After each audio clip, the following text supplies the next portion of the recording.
What is up, everybody? It's your boy Rishraff back at it again, but this is the first video this is the first learning video of my new series, Nil to Mill. So this one is learning the difference between player and character. Now you are probably like, what the heck? How do I even start scripting? This is going to be targeting intermediate scripters, expert scripters, and literally have no idea what the heck is going on scripters. So without further ado, let's get into the video.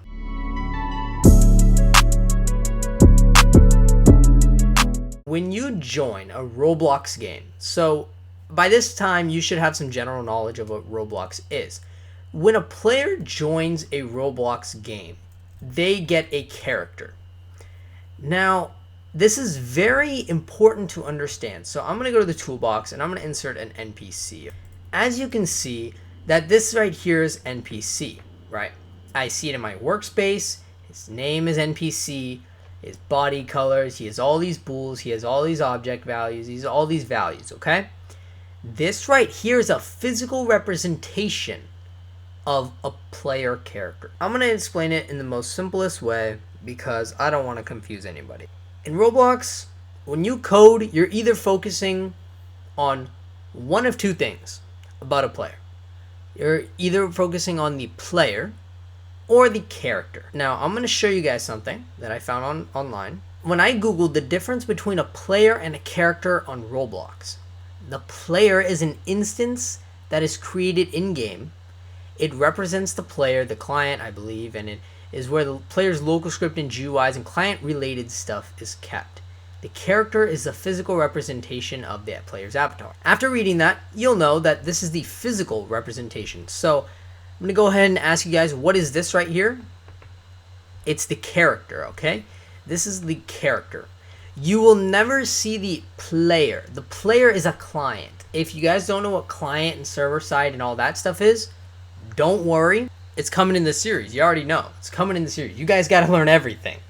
All right? So if you look to the starter GUI, all right, and if you look in the starter pack, starter player, pretty much all the starter stuff, this is where you have your player stuff. So this is right here is one of the best examples I can actually give you in Roblox. You have the starter character scripts, starter player scripts. What can I do with the player in general? So the player has the leader stats. It has the player's actual name. It has all their information about their Roblox account.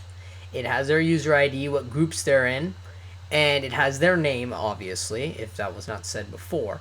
And it basically allows you to make them purchase things and basically just the person itself. The character, on the other hand, is the thing that really makes the gameplay.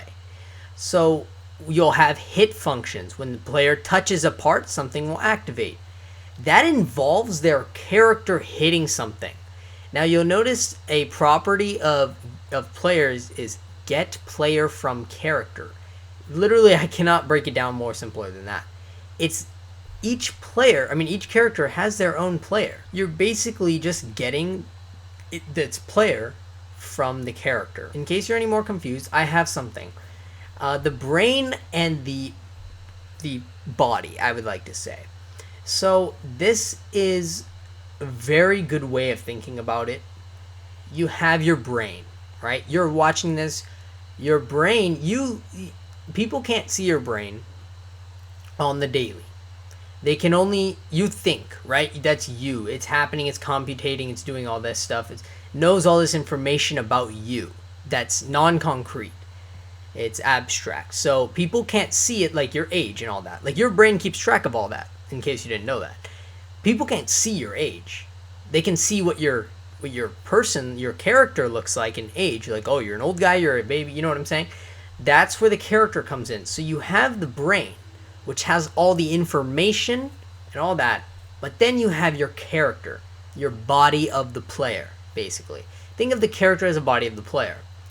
This allows you to touch things, to interact with things, to sit in seats, to do all this stuff. And you know what you see That's the player GUI. So it would be on the brain side. It would be on the player side. That's why it's called the game.players.player GUI. So I hope you guys have a great understanding of this. Stay tuned for the next episode of Know to Mill, and I will see you guys in the next one. Peace.